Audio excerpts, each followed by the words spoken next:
ever stumbled upon haminations? Well, chances are you probably have. Today we're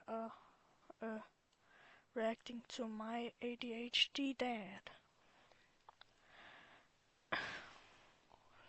So grab your popcorn, get a drink, and let's get started. Okay, son, we're gonna fix the car together. Aim the flashlight right there while I tighten that bolt. Okay. You're doing a great job, buddy. And there we go. It's fixed. Yay, we did it! I love you, Dad. Did you ever do stuff like this with your dad? Hold the damn light straight! I'm trying! Hi, I'm Bryson, and this is my dad. It was his idea for me to start doing YouTube, and he's helped me so much with building the channel, encouraging me, and supporting me through life. He also helped raise me or whatever, and he even saved my life once. Just after moving to a new house, we all decided to take a bike ride around our neighborhood and grab some dinner at the local combination Pizza Hut and Bach Hotel. I was still new to riding a bike, and when we started going down a big hill, I started to get nervous. But my mom assured me I'd be okay. And adults are always right. I tentatively started going down the hill and picking up speed. My fear was immediately gone and replaced with exhilaration. This was faster than I'd ever gone, and I wasn't falling over. I turned my head back to my mom. Look, Mom, I'm doing it! I heard my mom yell back, but I couldn't make out what she was saying. I thought she was cheering for me. Turns out she was yelling, Slow down! but I couldn't hear her. My bike continued to speed up. I'm going so fast, Mom. Are you proud of me? Ow! Dad, why would you... Oh. Turns out, as I was busy flaunting my skills, I was going Mach 10 towards oncoming traffic. Luckily, Dad heard Mom's screams just in time and passed the QuickTime event to clothesline. That actually also almost happened to me once. Well, I didn't get to slow down, but there was no cars, luckily. Me at the last second, saving my life. My brush with death should have scared me more, but honestly, I was just like, dang, that was crazy. Let's go get pizza and a Baja Blast. Seeking approval had almost killed me. Luckily, I grew out of my need for external validation. Thanks for saving my life, Dad. Now, the rest of this video will be dedicated to making fun of him and slandering his name. Let's get into it. From as far back as I can remember, my dad has been a Bob the Builder, I can fix it type fella. And he always tried to make fun stuff for us while growing up. He made a train table for me, a half pipe for my brothers, a deck for our house, a multi-level treehouse with a zip line, and installed a rope swing to the tree out front. And in most cases, he's able to fix things that aren't working. Except his son's attention spans. Or his own. Nobody can. But this blessing can become a curse when something stumps him. I think fixing things is so integral to his essence that once he starts fixing, he can't stop. Come on, you piece of crap! Gosh, the frick, dang it! Dad, it's okay. Just calm down. I'm completely calm! I can see that. I definitely inherited his hyperfixation trait. Who's to say if that's good or bad? At our old house, the screen on our porch door broke off, and Dixie got used to jumping through the empty door. Dad fixed the door and even made a special hole in the screen next to the door for Dixie to walk through instead of the door. Yep, that's not going anywhere. This is one of the only times I've seen my father just give up. He left the door without a screen after that. Years later, we got a trampoline for the backyard. In all my dad's previous building shenanigans, I had been too young or aloof to help. Or I couldn't hold the light good enough. But this time, I was gonna help Dad build the trampoline and prove to him that I could be handy too. This trampoline used metal leaf springs instead of normal springs. You would use a special tool to bend the metal leaf to clip into the trampoline mat. I was the designated leaf spring bender, and Dad was the designated mat clipper. As we clipped more and more springs, it got harder and harder to get them to connect because the mat was so stretched out. Dad held out the mat and I bent the leaf spring with all my might. I pushed and pushed as hard as I could. Then, the tool slipped off the leaf spring and slammed into Dad's head. Oh my gosh! Dad, are you okay? It's okay, it's just pain. And I never became a handyman. Whenever my car makes a weird noise, I just call Dad and start crying. My dad is... Can it really be real you call your dad because your car broke down? Nah, just learn to fix it or something. Skeptical about the supernatural, but one inexplicable thing that remains true is that technology just works better when Dad is present. The send email button is broken. I keep clicking it and it won't work. You just gotta click send. That's what I was doing. Why did it?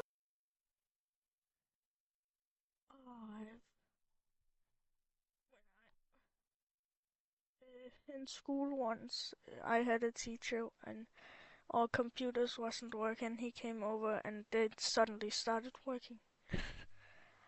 I want to learn this power.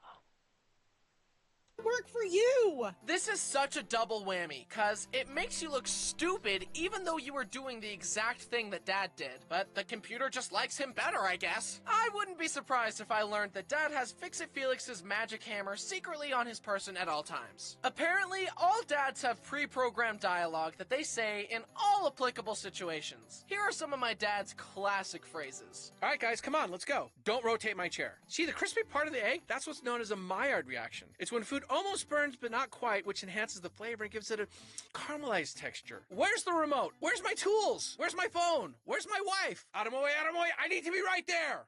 We don't need the rule book. We'll just learn as we play. Did you know that salt used to be used as a currency? Because it was the only way to preserve meat since they hadn't invented refrigerators yet. Don't touch the thermostat. Boy, stop fighting or I'm calling your father. That's it. Honey? Kids, listen to your mother. As you can see, my dad has quite the ability to turn a phrase. But some quotes were so powerful that they only needed to be said once to become instant classics. Yeah. Alright, give me the phone, I'll talk to him. Brody, you need to stop peeing on your brother. How old's your son? He's 15. But of course, we can't forget my favorite one. Son of a And that's another thing I inherited from Dad. NPC dialogue. The best way I can describe it is that I have little scripts in my mind, and when a situation reminds me of a story or fun fact, I always say the exact same story in the exact same way. For example, did you know that a trespasser could sue you if they got attacked on your property because the beware of dog sign implies that you know the dog is dangerous? So you're better off getting a dog on premises sign. Did you know that on an early test run of Space Mountain, the test dummies came out without heads? The entire ride is also filled with high-power fans that blow in your face and make you feel like you're going way faster than you really are, but Talking in sync is crazy. At the exact same time. you'd never know because you're in the dark. Did you know that if your brain hears the same information as little as 2 or 3 times, it will probably believe it, even if there's no factual evidence to back it up? Did you know that the moon landing was faked?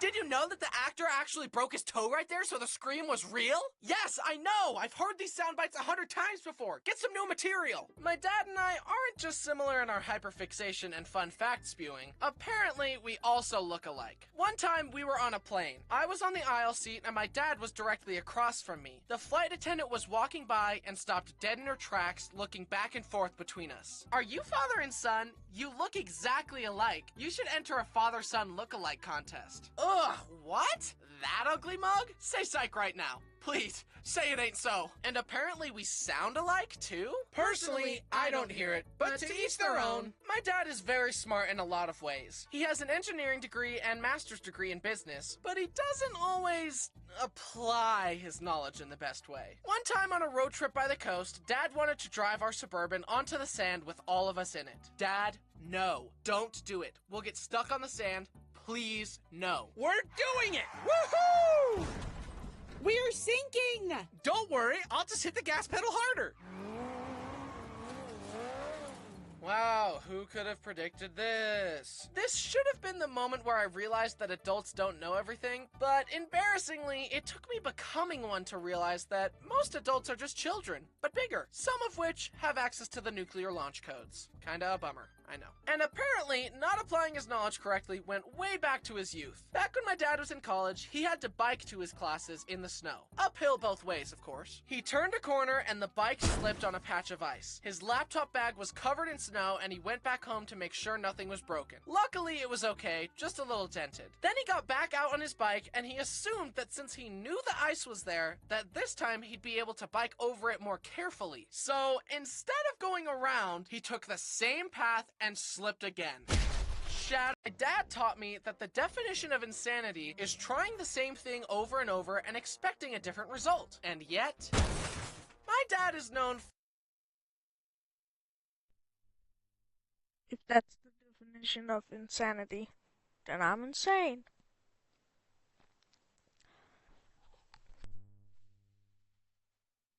It's actually crazy that I do things multiple times. I am insane. Well, let's just continue. for picking up a new hobby, getting super into it, then dropping it entirely. Rinse and repeat. Baking sourdough, beekeeping, smoking meats, astronomy. One that stood out though was when he wanted to raise a bonsai tree. He was super excited about it, but in classic dad fashion, lost interest and the bonsai tree withered. Then he would try to get back into it and water it and take care of it, but then forget again. This kept happening until eventually the bonsai tree was clearly dead. Despite this, Dad kept living in denial and saying it would come back to life, and insisting that giving water to a tree corpse would fix it. Dad, it's time to let him go. He's just a little thirsty. He'll be fine. Eventually, Dad was forced to admit defeat and throw the tree away. But I wanted to make him feel better, so I bought him the Lego bonsai tree set as a gift. Here, Dad, it's a pretty bonsai tree that you can't kill. But a few months later, I came home to visit and discovered that it had fallen off his desk and broken into a million pieces. This bonsai tree required no soil, no water, and no maintenance. And you still couldn't handle it. How are you ever allowed to raise children? However, a hobby that has stuck with him through the ages is remote-controlled cars, trains, boats, and planes. This leads into another instance of his poor knowledge application, that being using said RC vehicles around the family dogs. It is true. Don't use RC vehicles around the family dogs. We were once down on the beach that we're close to, and we were walking our dog, and then he tried to jump up, take the drone.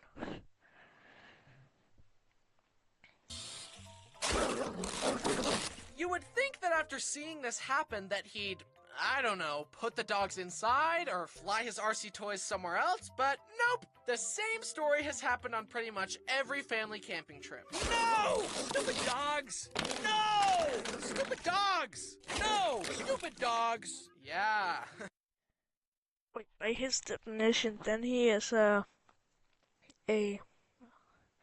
insane person, because he's doing the same thing over and over and expecting a different result.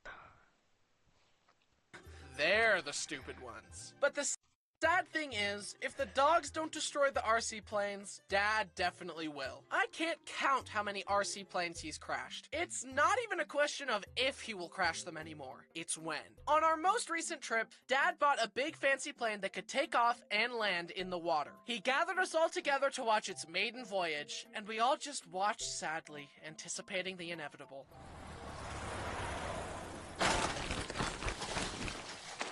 No! Stupid plane! The funniest part to me is that Dad has often expressed his interest in getting his pilot's license and flying real planes. Like, dude, no one in this family is ever gonna get in a plane with you behind the wheel. You failed the simulations. What makes you think you'll succeed with the real deal? Then, of course, as Dad was trying to fix the plane, the propeller started going and Bo grabbed the plane and destroyed it. I would have thought that someone who's so good at math would stop putting RC toys and dogs in the same equation by now. Speaking of math, I definitely experienced the rite of passage of crying at the kitchen table while your dad tries to help you with your math assignment. I was never a good student, but since we moved around a lot, I had to deal with every school system we were in saying, We do math a little differently around here, so that definitely didn't help with our father-son math time. That's not the way you're supposed to do it, Dad. They want us to do it this I don't way. know that way. Why would they change math? Math is It's math. okay, Math Dad. is math. And nothing has ever compared to the dread I felt waking up on a Saturday, getting ready to go to a friend's house, and Dad saying, You can go see your friends, but first you need to help me in the yard really quick. Shouldn't take long.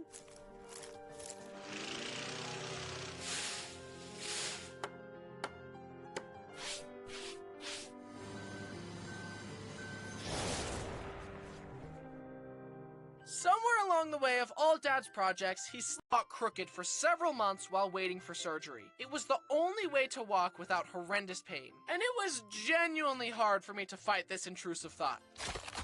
There, fixed. But in classic Dad fashion, he decided to live in denial about it. We were visiting my uncle, and he invited us to go BMX riding on a course near their house. Sure, that sounds fun. Are you sure? Isn't your back in bad shape? Nah, I got this.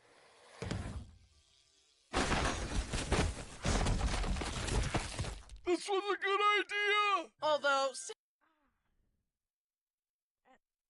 It was painful just to watch. Well, I sense that's the meaning of it. seeing my dad's back problems was a serious wake-up call for me. I'm not gonna let life ruin my back. I'll do it myself.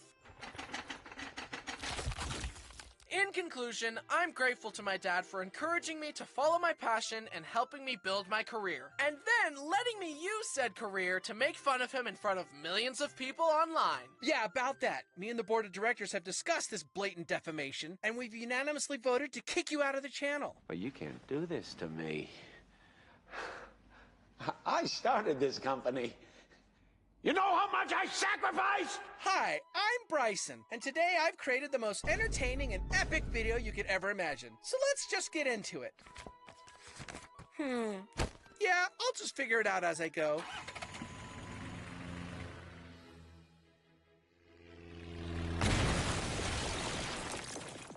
Hi guys, it's me, Bryson. Don't Well, that was the whole video. If you like this video, you can like and subscribe and comment if I should make more. So, bye.